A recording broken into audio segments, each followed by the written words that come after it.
unless you blame yourself, you can't be blamed for the way that you feel.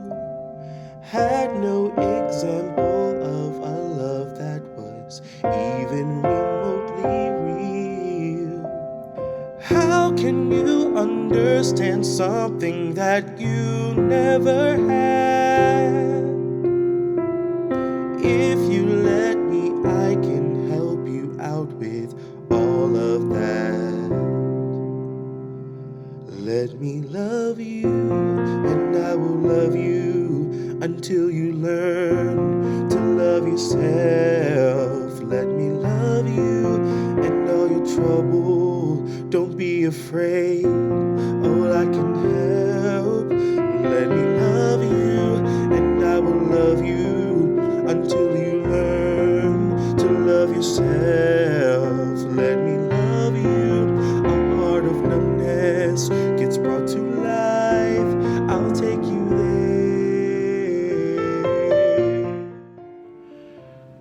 The name of that song is Let Me Love You.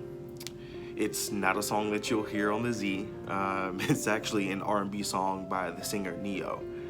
And I'll take a second and be transparent and be honest. I'll put myself out there. The first time I heard that song was on the TV show Glee. Yes, the one about the high school show choir.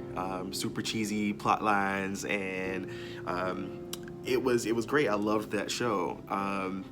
I think I liked it because I was absolutely that kid in high school, and I oddly related to a lot of the characters.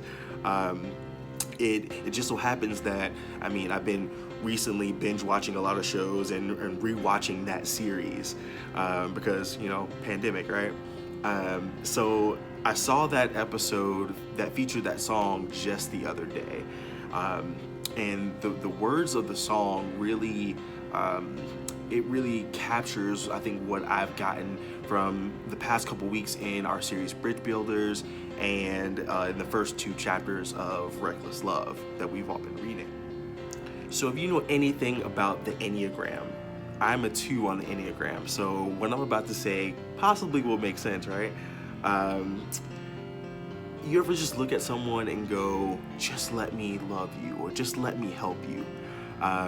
Being a 2, that's just the way I operate. I am number 1 in trying to love somebody else, and I come in dead last in trying to love myself. And I feel that in order to really expand our circles, we have to listen when God says that to us. I feel like God does that to us pretty often, or at least to me. I feel that way in order for us to expand our circles, which is what we've been talking about all week. A few things have to happen. Kind of a callback to last week, and going hand in hand with this idea of expanding our circles. We first have to recognize that we are unconditionally loved by God. First and foremost, we have to accept this love that comes from God, right? Second, we have to love ourselves.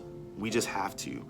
And we have to do that in order to love the way that Jesus calls us to, right? Love God with all our heart, mind, soul, strength, and love others as ourselves. Those 3 things go hand in hand. That love from God, receiving that love, knowing and accepting our belovedness, and loving God in that same manner, and in turn loving others in that same way, right? Loving others the way that God loves us. And without that love in the beginning, without beginning with love, it's nearly impossible for us to expand our circles. So let's begin with God and accepting that belovedness. Let's begin with love for ourselves and for others. And let's expand our circles. You are beloved, St. Lucas. So be blessed and have a blessed day.